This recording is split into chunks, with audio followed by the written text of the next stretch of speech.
नमस्कार, मैं हूं रामस्वरूप यादव और आप देख रहे हैं Bhavani foundation YouTube channel. Euclid की विभाजन प्रमेयिका क्या है? इस प्रमेयिका के अनुसार a बराबर B Q plus R, where is R is greater than equal to 0 and less than equal to B. मतलब इसको समझाते हैं। a और b दो ऐसे पूर्णांक हैं, a और b ऐसे दो पूर्णांक है कि b का भाग a में देते हैं तो कुछ न कुछ संख्या पर भाग चला जाता है और शेषफल r बच जाता है। तो r का मान, शेषफल का मान 0 या 0 से बड़ा होगा, जबकि भाग दे रहे थे उससे कम होगा। जैसे 3 का भाग दिया हमने 8 में दे दिया, 3 दूनी 6, 2 बच गया। तो ये जो शेषफल बचता है ये हमेशा इस 3 से क्या होता है? छोटा होता है। ये यूक्लिड की विभाजन प्रमेयिका है। जैसे छोटी क्लास में पढ़ते थे भाग की जांच, वही विधि है ये, भाग की जांच। भाग की जांच कैसे करते हैं? भाज्य बराबर भाजक गुणा भागफल प्लस शेषफल। यही प्रमेय देखो, ये भाज्य को इसने a कहा है और भाजक को b कहा है, भागफल को q कहा है और शेषफल को r कहा है। तो a बराबर बी क्यू प्लस आर, भाज्य बराबर भाजक गुणा भागफल प्लस शेषफल। किसी भी दो पूर्णांक दिए हुए हो तो छोटे पूर्णांक का बड़े पूर्णांक में भाग देते हैं, b का भाग देंगे a में। यहां पर छोटा कौन है? b है, छोटा a से। ठीक है, तो भाग देंगे भाज्य बराबर भाजक गुणा भागफल प्लस शेषफल। इस रूप में लिखेंगे तो इसको क्या बोलेंगे? यूक्लिड की विभाजन प्रमेयिका। जैसे 53 और 15 दो संख्याएं आपको दे दी मैंने, तो क्या करेंगे? 15 का भाग देंगे 53 में, 15 3 45, कितना बच गया? 8 बच गया। तो 53 को लिखेंगे 53 बराबर 15 गुणा 3 प्लस 8। ये यूक्लिड की विभाजन प्रमेयिका से लिख दिया। आइए देखते हैं यूक्लिड की विभाजन प्रमेयिका का प्रयोग करके एचसीएफ कैसे ज्ञात कर सकते हैं। एचसीएफ मतलब मैसे किस प्रकार ज्ञात कर सकते हैं? तो इस विधि का प्रयोग करके जैसे 52 और 12 का मैसे निकालना है तो छोटी संख्या कौन सी है? 12। तो 12 का भाग देंगे 52 में, 12 चौका 48, कितना बच गया? 4 बच गया। अब भाग नहीं जाता, अब इस 4 का भाग देंगे इस पहले वाले भाज्य में 12 में, 4 3 12, तो कुछ नहीं बचा शेषफल। तो कुछ नहीं बचा तो जिसका भाग दिया था वो मैस है। ये क्या है? मैस है। अब इसको यूक्लिड के रूप में लिखेंगे। यहां पर 52 इज ग्रेटर देन 12, अतः 52 बराबर, ये 52 बराबर क्या लिखेंगे? 12 गुणा 4 भाजक गुणा भागफल प्लस शेषफल।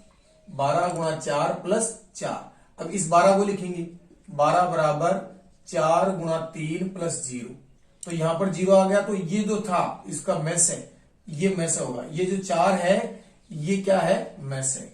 अतः मैस है बराबर 4 आंसर। इस प्रकार दो संख्याओं का यूक्लिड की विधि से मैसे निकाल सकते हैं।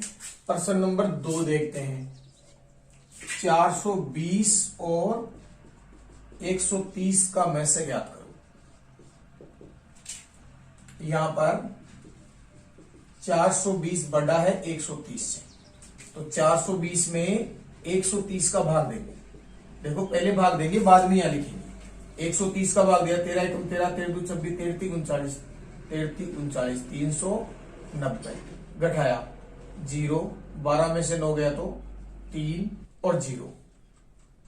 ठीक है, अब 30 का भाग दे दिया 130 में, 30 दिया 90, 30 चौक 120, कितना बच गया?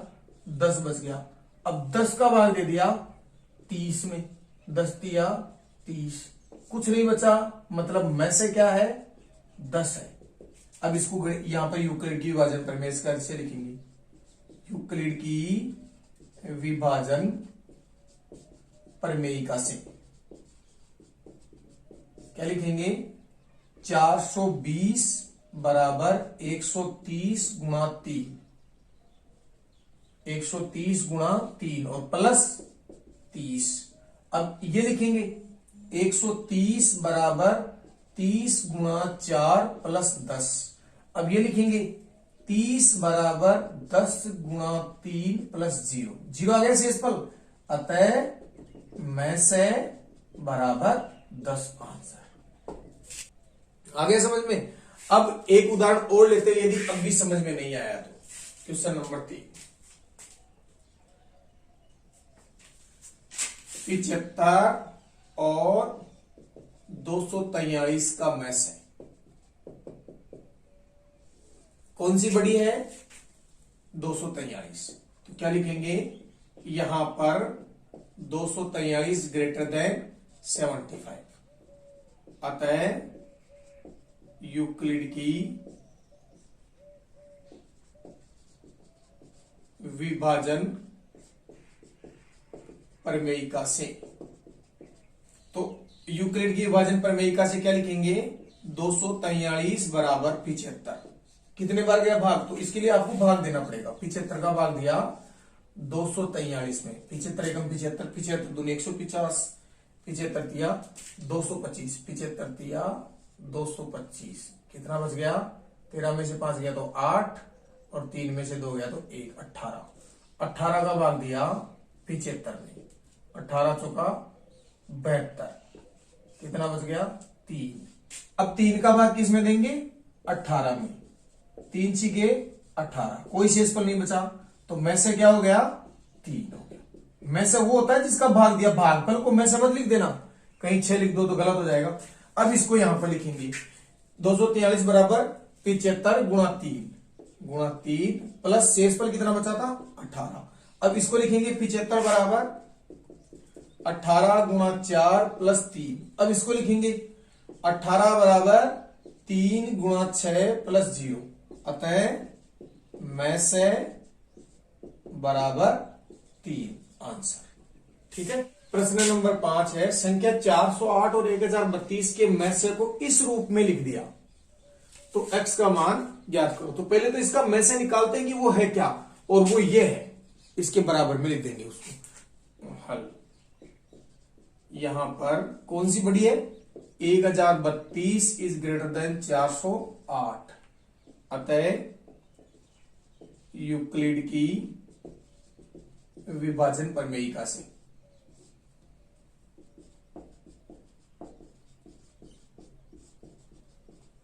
1032 बराबर 408 इंटू कितने बार जाएगा? 408 का भाग दिया 1032 में, 4 एकम 4, 4 दूनी 8, तो 8 दूनी 16, 4 दूनी 8, घटाया 12 में से गया 6, 2 में से 1 गया तो 1, और 10 में से 8 गया तो 2, 216 का भाग दिया 408 में, एक बार 216, घटाया 8 में से गया तो 2, और 10 में से 1 गया तो 9, और 3 में से 2 गया तो 1, 192, 192 का भाग दिया 216 में, 192 में एकम 192, कितना बच गया? 6 में से 2 गया तो 4, और 21 में से 19 गया तो 2, 24 का भाग दिया 192 में, और 24 अंटे 192, कुछ नहीं बचा, तो में से क्या आ गया? में से बराबर 24 आ गया, में से 24 आ गया।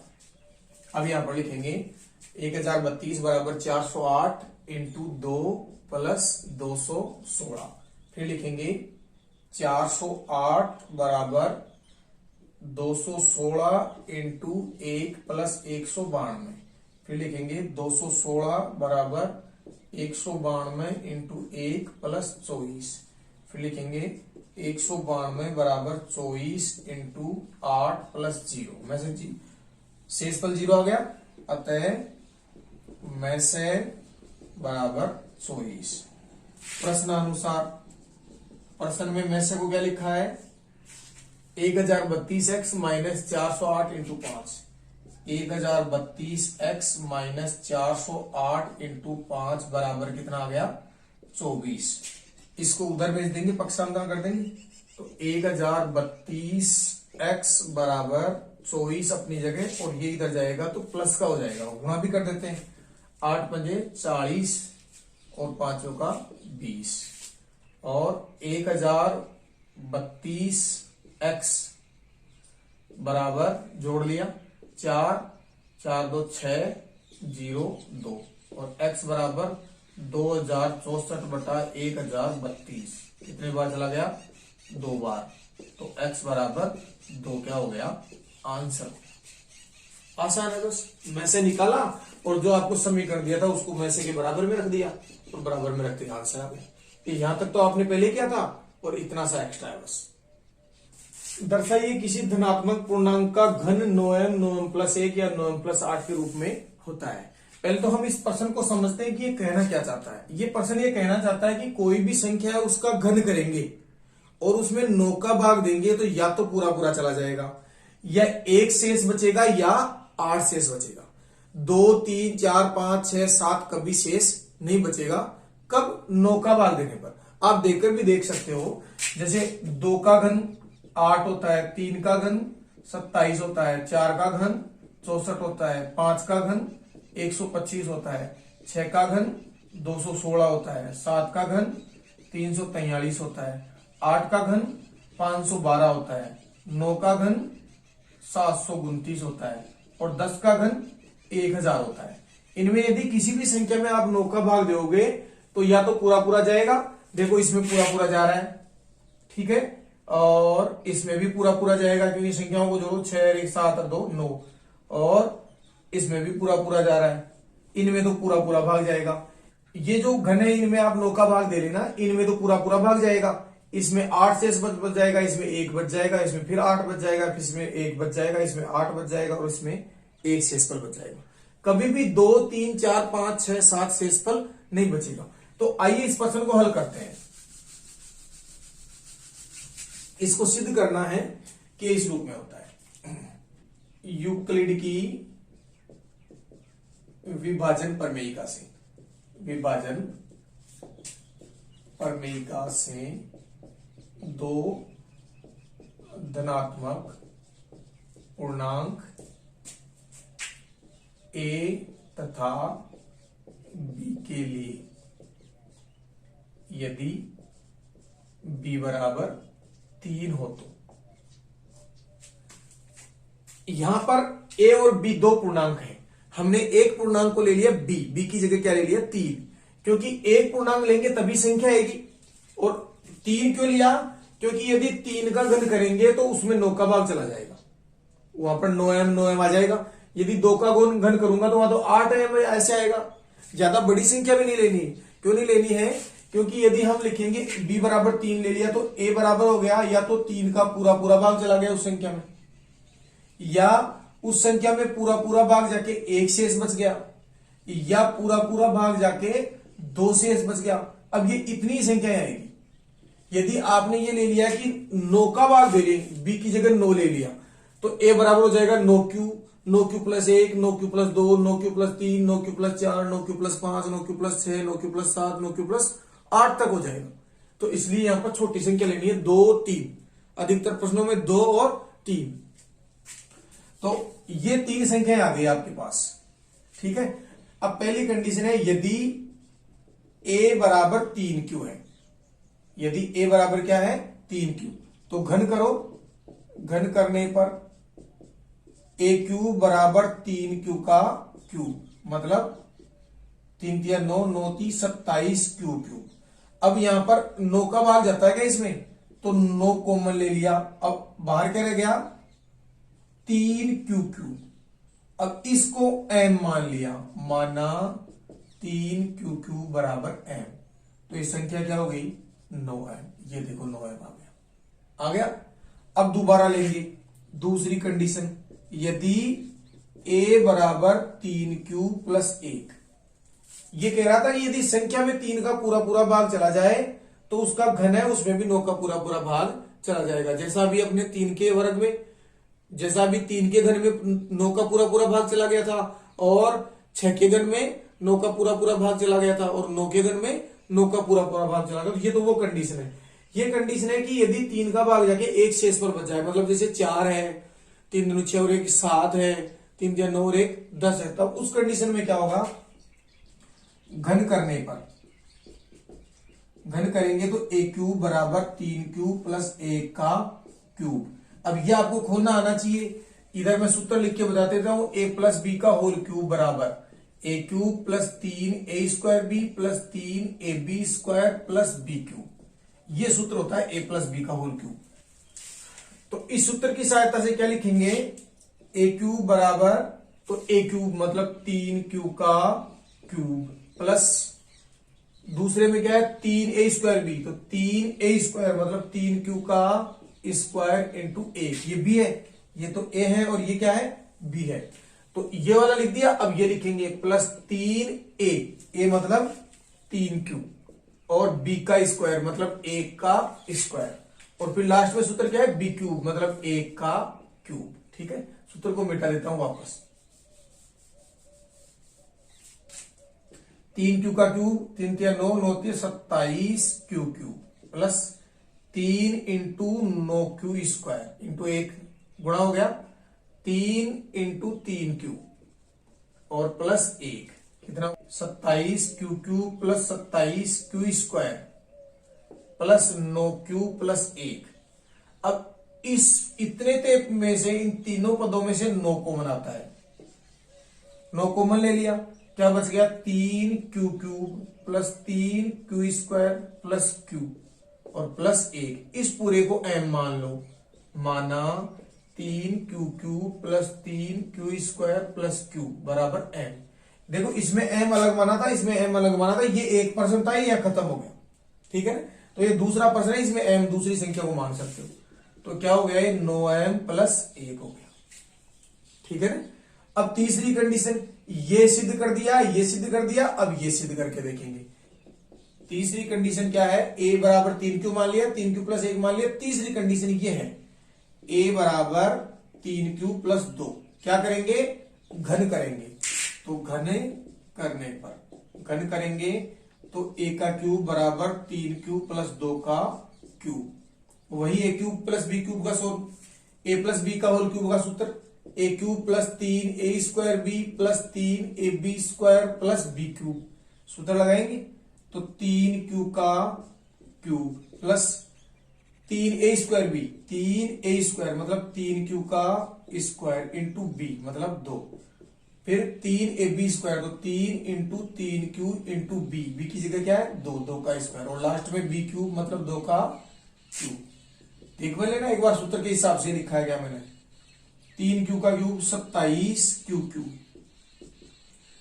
3 into 9q² into 2 plus 3 into plus 9q into 4 plus 8, 27q cube plus 3 दूनी 6, 6 नाम 54q² प्लस 9 चौक 36q प्लस 8। अब इस इतने में से 9 कॉमन आता है, तो 9 कॉमन ले लिया, क्या बच गया यहां 3q cube plus 6q² plus 4q और प्लस 8। इस पूरे को क्या मान लेंगे m, तो क्या हो गया 9m प्लस 8। यहां लिख देना, माना 3q cube plus 6q² plus 4q बराबर m, इसको m मान लिया, तो ये हो गया 9m प्लस 8। तो इस प्रकार इस प्रश्न को हल कर सकते हैं, बहुत आसान है। घन करेंगे हम किसी भी धनात्मक पूर्णांक का घन, तो यहां पर घन कर लिया। एक प्रश्न और है जिसमें वर्ग करेंगे, तो उसमें यहां पर क्या करेंगे वर्ग करेंगे, स्क्वायर, यहां स्क्वायर लगाएंगे, यहां स्क्वायर लगाएंगे। ठीक है।